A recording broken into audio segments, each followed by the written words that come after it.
Hello friends, कैसे सभी। उम्मीद करते हैं सब लोग अच्छे से होंगे, कुशल मंगल होंगे। तो आज का जो हमारा टॉपिक है वो लिंग के ऊपर है। ठीक है, यानी लिंग यानी कि जेंडर। ठीक है, तो लिंग और जेंडर है क्या चीज़ और इसका हिंदी में क्या यूज़ है उससे हम देखेंगे। और लास्ट वीडियो में हमने संज्ञा देखा था, तो उसके अंदर ऐसे है तो संज्ञा है, फिर सर्वनाम है, क्रिया है, विशेषण है, इन सबको भी हम लोग कर सकते थे। लेकिन इसे इस चक्कर में भी थोड़ा सा पॉज कर दिया कि ये जो चीज़ें है ना, ये इन सबके बीच में आ रही हैं। तो ये चीज़ मालूम होनी चाहिए कि लिंग क्या है, वचन क्या है, ठीक है, और कारक क्या है। तो इन सब का आपस में यूज़ होता है। इस वजह से मैंने सोचा कि एक बार इन टॉपिकों को क्लियर कर दें, क्योंकि ये टॉपिक मुश्किल से 10 से 15 मिनट की एक वीडियो के हैं। ठीक है, तो चलिए फिर स्टार्ट करते हैं। और जैसे कि आप लोग देख रहे हैं, ये लिखा हुआ हमारा क्या है, जेंडर, लिंग। नीचे लिख रखा मैंने शब्द की जाति। यानी जेंडर का मतलब क्या है, नॉर्मल भाषा में जो को देखा जाए तो जेंडर से कभी भी हम लोग कोई फॉर्म फिल वगैरह करते हैं तो उसमें जेंडर लिखा हुआ आता है। कौन कौन से होते हैं, एक होता है मेल, एक फीमेल और एक ट्रांसजेंडर, जो अब आजकल चलने लगा है। लेकिन हम इसमें क्या पढ़ेंगे, हम इसमें सिर्फ दो ही जेंडर पढ़ेंगे। कौन से, मेल और फीमेल, यानी कि पुल्लिंग और स्त्रीलिंग। वही वाला जेंडर है, कोई चेंज नहीं है। बस थोड़ा सा चेंज है किस तरीके से कि कुछ शब्द जो हैं वो इस तरीके से होते हैं कि उन्हें पता करना बहुत डिफिकल्ट हो जाता है या बहुत कठिन हो जाता है कि ये जो है स्त्रीलिंग है या फिर पुल्लिंग है। ठीक है, तो सिंपल भाषा में जो अगर इसकी जो अगर हम डेफिनेशन देखना चाहें तो इसे कह सकते हैं लिंग। लिंग का यहाँ पर जो मतलब है, यानी जेंडर का यहाँ पर जो मतलब है वो ये है कि शब्द की जाति।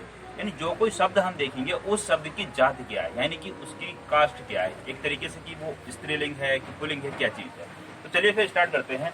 और जैसे कि आप लोग देख रहे हैं, इसकी जो कोई परिभाषा देखना चाहें, ठीक है, तो परिभाषा में हम क्या दे सकते हैं कि संज्ञा के जिस रूप से किसी शब्द की स्त्री होना या पुल्लिंग होना बोध होता है उसे हम क्या कहते हैं, लिंग कहते हैं या जेंडर कहते हैं। ठीक है, तो जो अगर देखना चाहें और लिखना चाहें तो हम लोग लिख भी सकते हैं। संज्ञा के जिस रूप से जो अगर डेफिनेशन लिखना चाहें तो इस तरीके से हम लोग लिख सकते हैं। संज्ञा, संज्ञा इसलिए लिया है क्योंकि यूज तो इन्हीं में हो रहा है ना, संज्ञा, सर्वनाम, इन सब में। ठीक है, तो जो इसकी डेफिनेशन है, मूल डेफिनेशन और बेस्ट डेफिनेशन है वो ये कहती है, संज्ञा के जिस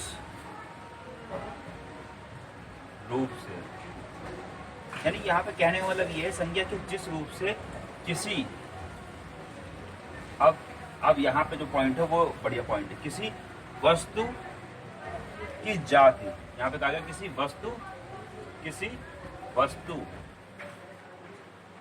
वस्तु की जाति। यानी यहाँ से कहने का मतलब है किसी वस्तु की जाति, यानी कि जैसे कि अब मार्कर है, ठीक है, तो मार्कर स्त्रीलिंग है या पुल्लिंग है। इससे जो बेस्ट तरीके जो अगर देखना चाहें तो इस तरीके दे सकते हैं कि जब भी कभी हमें पता करना हो ना कि स्त्रीलिंग होगा कि पुल्लिंग होगा। अब जैसे मार्कर है तो वो मार्कर को एक सेंटेंस बना दें कि यह मार्कर मेरा है। ठीक है, सही लग रहा। यही जो अगर हम स्त्रीलिंग में बनाए इस मार्कर को, यह मार्कर मेरी है, तो ये कहीं अटपटा लग रहा। तो ये जो मार्कर जो है वो हमारा पुल्लिंग में है, क्योंकि शब्द में बेस्ट कौन सा लग रहा है हमें, यह मार्कर मेरा है, यानी शुद्ध जो है यह मार्कर मेरा। तो इसी तरीके से कहा गया वस्तु हो, वस्तु की जाति, यानी कोई भी वस्तु की जाति। सिर्फ ब्रैकेट में लिख सकते हैं। कहने वाला भी ये है कि पुरुष या स्त्री, क्या पुरुष या स्त्री, पुरुष या स्त्री या फिर पुरुष या फिर स्त्री, मतलब वही बात करेंगे कि स्त्री या फिर फीमेल की बात करेंगे। ठीक है, उसके बाद में का बोध होता है, का बोध होता है, बोध होता है, उसे लिंग कहते हैं या उसे जेंडर कहते हैं। ठीक है, इसी में एक पॉइंट हम और भी लिख सकते हैं। तो हमारी नॉर्मल सिंपल डेफिनेशन, संज्ञा के जिस रूप से किसी वस्तु या जाति या पुरुष या स्त्री का बोध होता है, यानी कि वस्तु और जाति की बात हुई, यानी पुरुष भी हो सकता है, वो स्त्री भी हो सकता है, कुछ भी होता है, का बोध होता है, उसे हम जाति कहते हैं। अब इसमें जो मेन चीज देखने वाली बात है वो ये है कि लिंग जो शब्द है ये कहाँ का शब्द है, कौन सी भाषा का शब्द है। तो दूसरा पॉइंट हम इसमें ले सकते हैं कि हमारा जो लिंग शब्द है, ठीक है, लिंग संस्कृत का शब्द है। इसका संस्कृत का शब्द है। ये जो मैं लिखवा रहा हूँ वो इस वजह से लिखवा रहा हूँ कि कई बार पूछ लिया जाता है कि इस तरीके से जो शब्द हैं वो कहाँ से। तो जब किसी भी चीज़ की स्टार्टिंग करें ना तो हमें मालूम होना चाहिए कि उसकी उत्पत्ति कहाँ से हुई, कि उसका नेचर क्या है, वो कहाँ से आया, किस तरीके से बना, किन किन चीज़ों से मिलकर बना है, उन सब के बारे में। तो डेफिनेशन हमारी ये हो गई। शब्द लिंग का मूल शब्द या मूल अर्थ जो है एक तरीके बोल सकते हैं शब्द की जाति। ठीक है, उसके आगे फिर हमने उसकी परिभाषा देख ली। संज्ञा के जिस रूप से किसी वस्तु या जाति का बोध होता है उसे हम लिंग कहते हैं। ठीक है, उसके बाद देखा कि लिंग जो शब्द है, लिंग शब्द संस्कृत का शब्द है। ठीक है, संस्कृत भाषा का शब्द है। अब इसी में देखकर देखना चाहें इसका अर्थ होता है। अब लिंग का जो शब्द है इसका अर्थ क्या होता है? एक तरीके से लिंग क्या दर्शाता है? एक चिन्ह ही तो दर्शाता है, कि एक सिंबल ही तो दर्शाता है कि है क्या चीज ये। तो वही बात करी गई है यहाँ पे कि लिंग जो शब्द है, ठीक है, लिंग का अर्थ क्या है? लिंग का अर्थ क्या है? अब ये तो हमारा बन गया क्वेश्चन। ठीक है सर, अब इसका आंसर क्या होगा? ठीक है, तो इसका आंसर है जिसका अर्थ है या लिंग का अर्थ है, इसका आंसर में दे सकते हैं। यहाँ पे हम क्वेश्चन लगा देते हैं। ये क्वेश्चन हो गया और इसका जो आंसर हो जाएगा हमारा आंसर ये हो जाएगा कि लिंग जो हमारा शब्द है इसका अर्थ होता है चिन्ह या निशान। क्या? चिन्ह या निशान। निशान। अब इसे देखिए, ये क्वेश्चन हमारे किस तरीके बन सकता है। अब कहा गया लिंग का अर्थ क्या होता है? जो लिंग शब्द है इसका अर्थ क्या है? लिंग शब्द का अर्थ जो होता है वो चिन्ह यानी कि लिंग। अब किस तरीके से हमें पता चलता है पुरुष है या स्त्री है? तो एक क्या है, एक तरीके के सिंबल्स ही तो है। उसके बाद में फिर कहा गया है कि और एक चीज और भी इसमें देखने वाली बात है, वो देखने वाली बात ये है कि जो हमारी चिन्ह और निशान है ये किसकी होती है? तो ये संज्ञा की होती है। मतलब कैसे, मतलब पता किसमें चलेगा? तो संज्ञा से ही तो पता चलता है। तो लिंग और निशान जो है ये यहाँ पे लिख देते हैं नीचे, चिन्ह या निशान। चिन्ह जो और जो निशान है वो क्या है? इसी संज्ञा, इसके है, इसी संज्ञा का होता है। यानी स्टार्टिंग हमने कहाँ से करी थी? अब कोई शब्द ले लेते हैं, जैसे कि एक नॉर्मल शब्द बेस्ट शब्द है जिसे आप लोग अच्छे से पहचानते हैं। क्या? अंकित। अंकित क्या है? एक नाम। नाम है, तो नाम किसमें आते हैं? संज्ञा में आते हैं। संज्ञा में किसमें आते हैं? व्यक्तिवाचक में या जातिवाचक में। नाम है सिर्फ एक वर्ड, एक इंसान को दर्शा रहा है, तो किसको दर्शा रहा है? यानी व्यक्तिवाचक को दर्शा रहा है। तो वही यहाँ पे कहा गया चिन्ह या निशान किसी संज्ञा का होता है। ठीक है, यानी जब पता चलेगा अब कोई जातिवाचक, जैसे पेड़ है, पेड़ क्या है? स्त्रीलिंग है कि पुल्लिंग है? नदी है, नदी क्या है? इस तरीके से नदियों के जो नाम है और बहुत में संसार में जितनी सारी चीजें उन सब की बात करेंगे। तो ये कहा गया चिन्ह या निशान किसी संज्ञा का होता है। ठीक है, तो ये तो होगा हमारे कुछ पॉइंट्स। अब इसमें हम क्या देखेंगे? अब इसमें हम जो देखने वाले हैं वो ये देखेंगे कि इसके भेद कितने हैं, इसे किस तरीके से डिवाइड करा गया है। ठीक है, तो देयर आर 2 टाइप्स, या फिर इसे बोल सकते हैं कि इनके 2 भेद होते हैं। कौन कौन से भेद? मतलब होते तो 3 हैं लेकिन माने 2 ही भेद हमने। कौन कौन से? तो नीचे हम देख सकते हैं लिंग। लिंग के 2 भेद होते हैं। लिंग के हिंदी में 2 भेद होते हैं या 2 प्रकार होते हैं।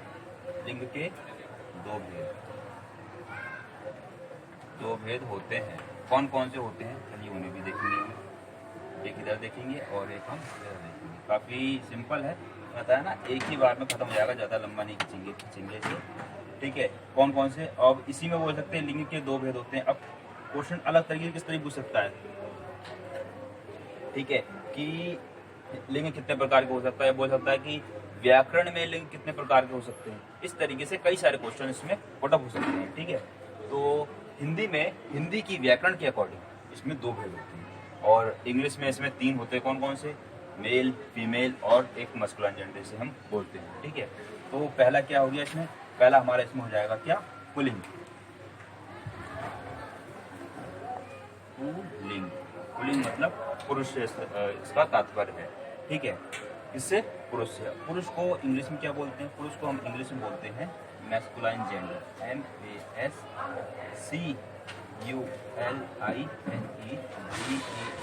MASCULINEGENDER, masculine gender. ये हो गया हमारा पुरुष का। एक सेकंड रुकिएगा।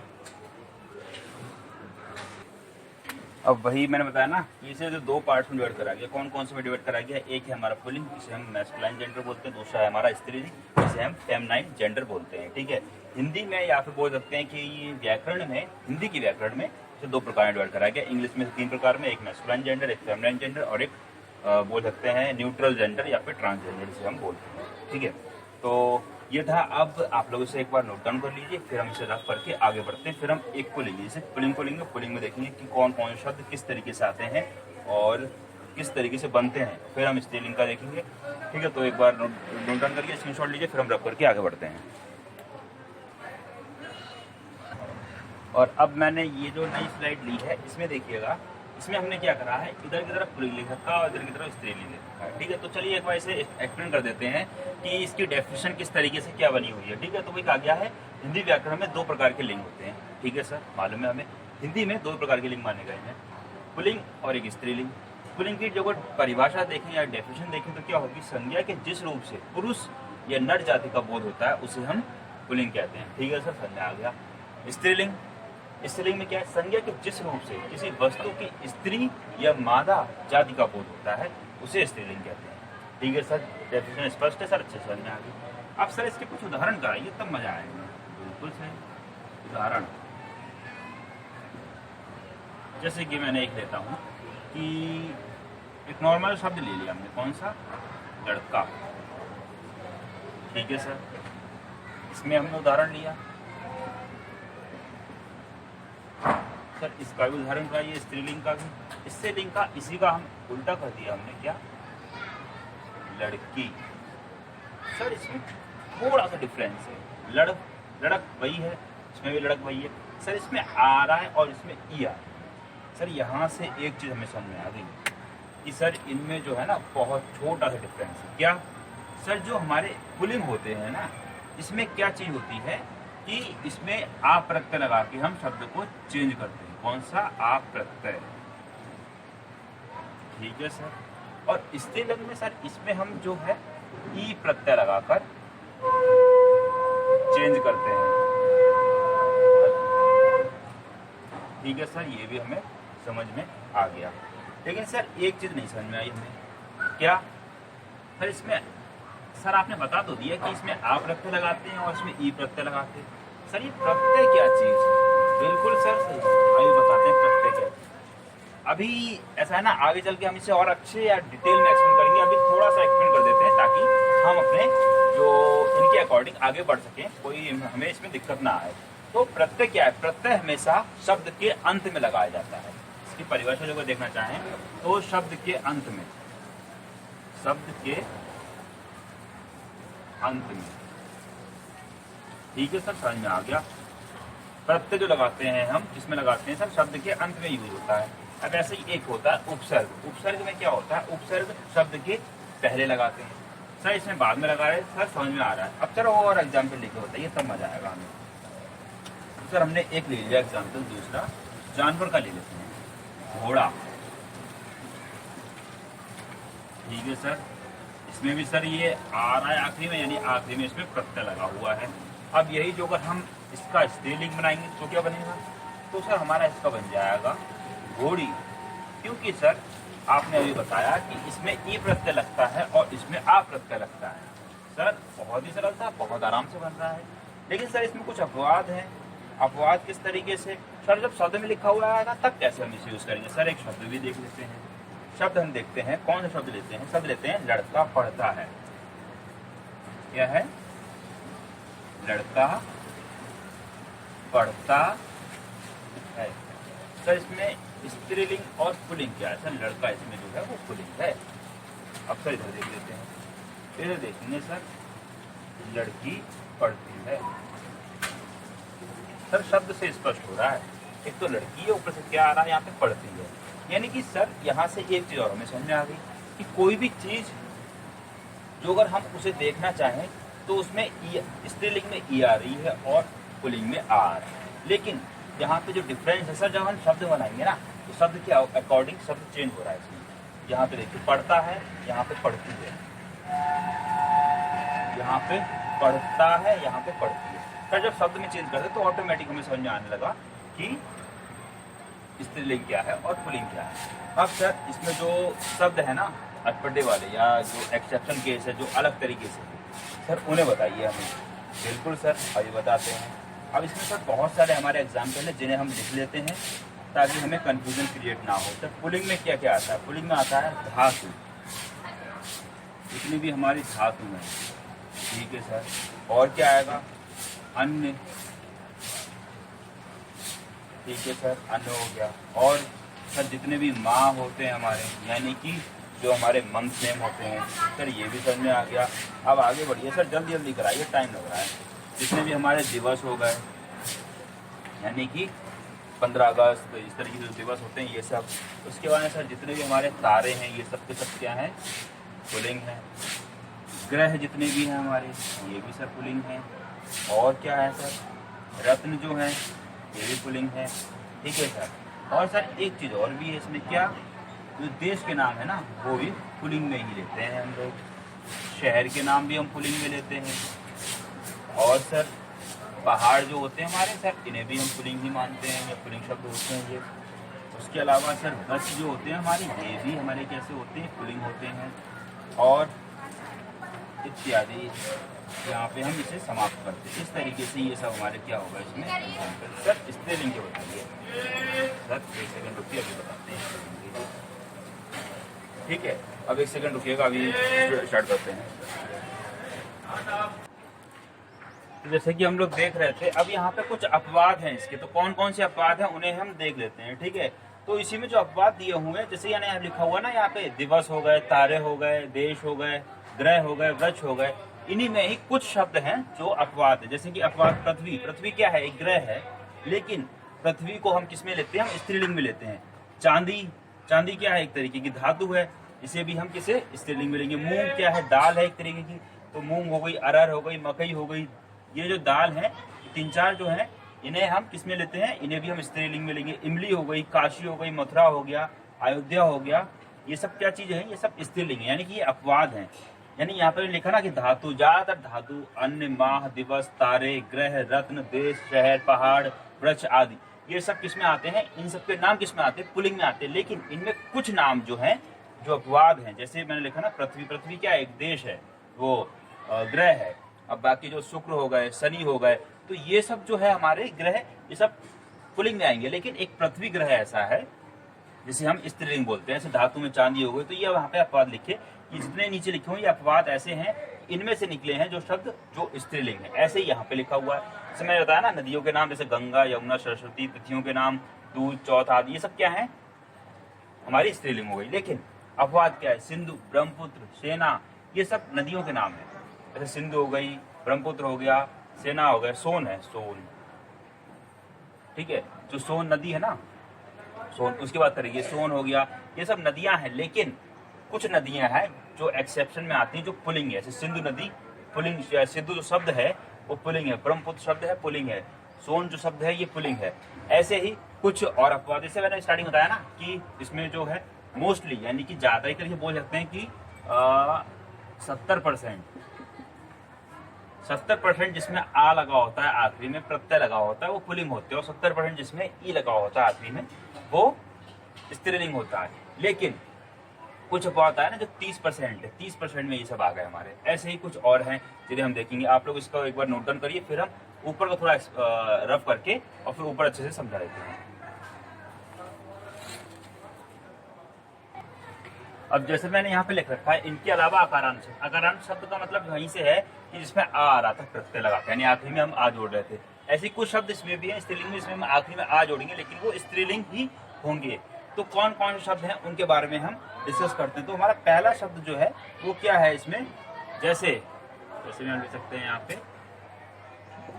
जैसे होता है ना हमारा छाता। छाता हमारा क्या हो गया? पुल्लिंग हो गया।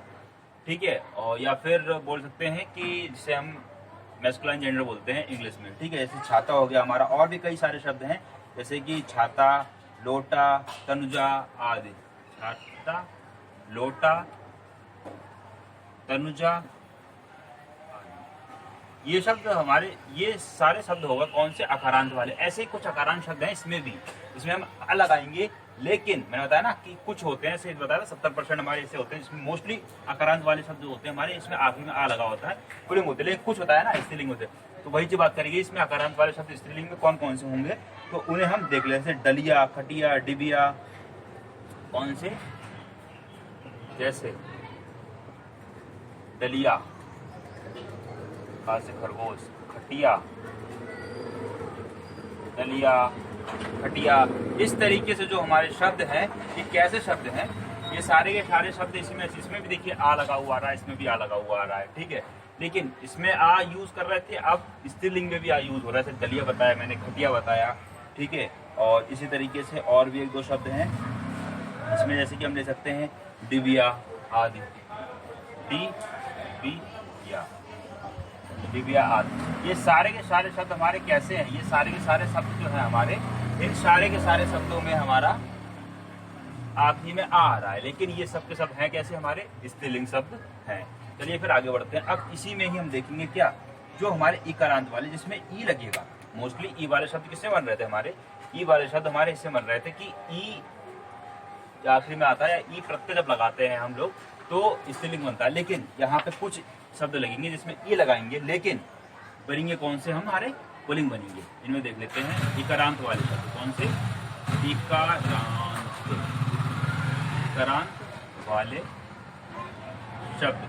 यानी कहने का मतलब यहाँ पे मेरा इतना सा है कि इसमें इकारांत वाले शब्द वो आएंगे, इसमें आखिर में ई लगाएंगे, लेकिन होंगे कौन से, हमारे पुल्लिंग होंगे। और इसमें तो इकारांत हमारा यूज ही होता है, इसमें तो ज्यादातर हमारे इकारांत शब्द होते हैं जो कैसे होते हैं, स्त्रीलिंग होते हैं, यानी आखिर में ई लग के बनते हैं। इकारांत शब्द और अकारांत शब्द जो हम बोल रहे हैं ना, अकारांत आखिर में आ लग रहा है, तो वही बात करिए। कुछ शब्द ऐसे हैं, मतलब अकारांत में तो पुल्लिंग आता ही है, लेकिन स्त्रीलिंग में भी अकारांत आते हैं, ये कहने का मतलब है। अब इकारांत, कुछ इकारांत जिसमें आखिरी में ई लगा के हम बनाएंगे, लेकिन अभी तक हम इसमें बनाते थे इस स्त्रीलिंग में कि ई लगता था। अब कुछ शब्द हमारे इसमें लगेंगे जो आखिरी में ई लगाएंगे, प्रत्यय ई यूज करेंगे, लेकिन वो शब्द कौन से होंगे हमारे, वो पुल्लिंग शब्द होंगे। कौन कौन से शब्द हैं उन्हें हम देख लेते हैं। जैसे कि धोबी, कुर्मी, इस तरीके से शब्द हैं। जैसे कि धोबी, धोबी का स्त्रीलिंग क्या होता है, धोबिन होता है, तो या धोबी। और दूसरे शब्द हम इसमें ले सकते हैं, कौन सा ले सकते हैं, कुर्मी, है ना, जो गंगवार होते हैं, ठीक है, इनको कुर्मी भी बोलते हैं। इस तरीके के शब्द हैं जिसमें हमने ई का यूज करा, लेकिन शब्द कैसे हैं हमारे, पुल्लिंग है। अब यहाँ पे तो हमारे होंगे ही इसी तरीके से। कौन कौन से होंगे, चलिए उन्हें हम देख लेते हैं। इसमें जो हमारे शब्द हैं स्त्रीलिंग में, वो है रोटी, लाठी, कुर्सी। कौन सी रोटी है हमारा, कौन सा, रोटी, कुर्सी, ठीक है, लाठी। ये सारे शब्द हमारे कैसे हैं, ये सारे के सारे शब्द हमारे स्त्रीलिंग, ठीक है। एक सेकंड रुकिएगा। अब देखिए, जैसे कि हम लोग देख रहे थे, अब इसमें कुछ भाववाचक शब्द हैं, ठीक है। जैसे हमने संज्ञा पढ़ा था ना, भाववाचक, वही भाववाचक शब्द हैं जो हमारे कुछ स्त्रीलिंग होते हैं, कुछ पुल्लिंग, मतलब कुछ पुल्लिंग होते हैं, कुछ स्त्रीलिंग होते हैं। कौन कौन से शब्द होते हैं, किस तरीके से होते हैं, तो उन्हें देख लेंगे। इसमें क्या, पा लगा होगा, त्वा लगा होगा, आप लगा होगा, पन लगा होगा। जैसे पा है, पा सबसे फेमस शब्द कौन सा है, हम लोग जब बूढ़े हो जाएंगे तो क्या बन जाएगा, क्या बनेगा बूढ़े का, बुढ़ापा, बुढ़ापा। तो बुढ़ापा शब्द जो है हमारा क्या, पुल्लिंग है।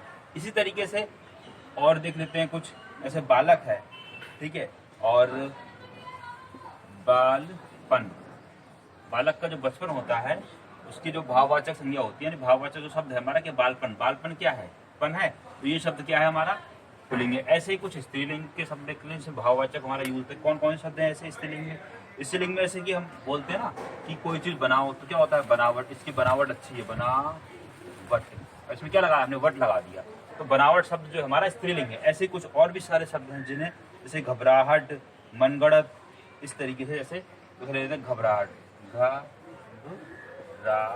इसमें क्या लगाया हमने, इसमें हावटा लगाया, हाटा लगाया, ठीक है, क्या लगाया, प्रत्यय लगाया, हाटा, हा और टा, तो घबराहट। तो ये हमारा क्या हो गया, स्त्रीलिंग, ठीक है। अब एक चीज आप लोगों को बता दूं कि कभी भी क्वेश्चन आएगा हमारा, तो क्वेश्चंस को हमें सही से अटेंड करना है, यानी कि उसमें जो अगर हमें नहीं समझ में आ रहा तो किस तरीके से उस शब्द का एक सेंटेंस बना लीजिए ऑटोमेटिक। जैसे बनावट है, तो वैसे मैंने कह दिया कि मेरे घर की बनावट बहुत अच्छी है, मेरे घर की बनावट बहुत अच्छी है, तो इसका मतलब क्या है, बहुत अच्छी है, बहुत अच्छी है। तो ऑटोमेटिक शब्द देख रहे हैं, मेरे घर की बनावट बहुत अच्छी, अच्छी क्या है, अच्छी कहीं ना शब्द देखिए, शब्द को जब पूरा पढ़ेंगे, जब पूरा बनाएंगे तो ऑटोमेटिक, अब यही शब्द बनाओ, मेरे घर की बनावट बहुत अच्छा है, अच्छा शब्द कहीं ना कहीं अटपटा लग रहा है। अब यही बोलेंगे, मेरे घर की बनावट बहुत अच्छी है, तो क्या है, समझ में आ रहा है कि हमारा यहाँ पे स्त्रीलिंग का यूज हो रहा है। ऐसे ही इसे बुढ़ापा के लेते हैं, ठीक है, कि मेरे पिताजी बूढ़े हैं, शब्द बना है हमारा। दूसरा शब्द लेते हैं बुढ़ापा, जैसे कि मेरे दादाजी बुढ़ापे में गुजर गए, ठीक है, या बोल सकते हैं मेरे दादाजी की मृत्यु बुढ़ापे में हुई। अब इस शब्द को देखिए, मेरे दादाजी, जो मैंने शब्द बनाया अभी, मेरे दादाजी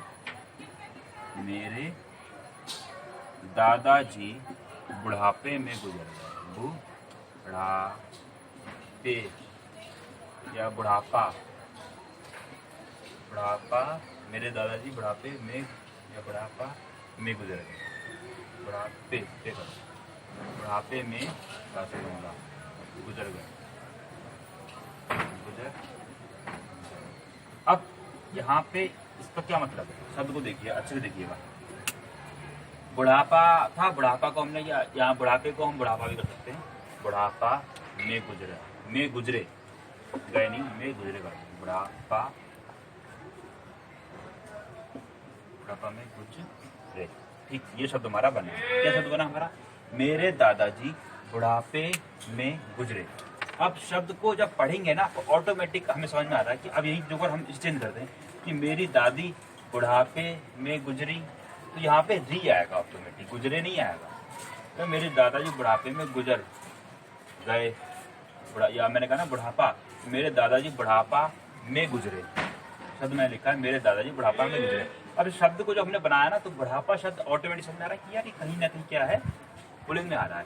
अब जैसे मैंने आता ना कि मेरे घर की बनावट अच्छी है, मैंने लिखा है यहाँ पे मेरे घर की बनावट अच्छी है। अब यहाँ पे बनावट के बाद में क्या आ गया, अच्छी आ गया, तो कहीं ना कहीं समझ में आ रहा है कि यह बनावट अच्छी। और यहाँ पे अच्छा करेंगे तभी तो पुलिंग आएगा, अच्छी ई की मात्रा आई, तो यहाँ से हम कहीं ना कहीं कोरिलेट कर सकते हैं कि हाँ, इस तरीके से हम इसे देख सकते हैं कि हाँ, जो हमारा बनावट शब्द है वो कैसा शब्द है, स्त्रीलिंग है, और जो बुढ़ापा शब्द है हमारा वो कैसा है, हमारा पुल्लिंग शब्द। तो ये था हमारा आज का सेशन। उम्मीद करते हैं आप लोगों को अच्छे से समझ में आएगा। जो इसके अपवाद थे वही मैंने आप लोगों को अच्छे से समझाने की कोशिश करी है। तो जैसे भी है बताइएगा, और फिर मिलते हैं नेक्स्ट वीडियो में। नेक्स्ट वीडियो हमारी जो रहेगी वो लिंग है, लिंग के बाद में हम पढ़ेंगे वचन या फिर कारक में से कोई सा भी एक टॉपिक उठा लेंगे। और अंत में आप लोगों से अलविदा लेना चाहेंगे, और वीडियो को लाइक करिएगा, चैनल को सब्सक्राइब करें, और फिर मिलते हैं नेक्स्ट वीडियो। तब तक के लिए जय हिंद, जय भारत।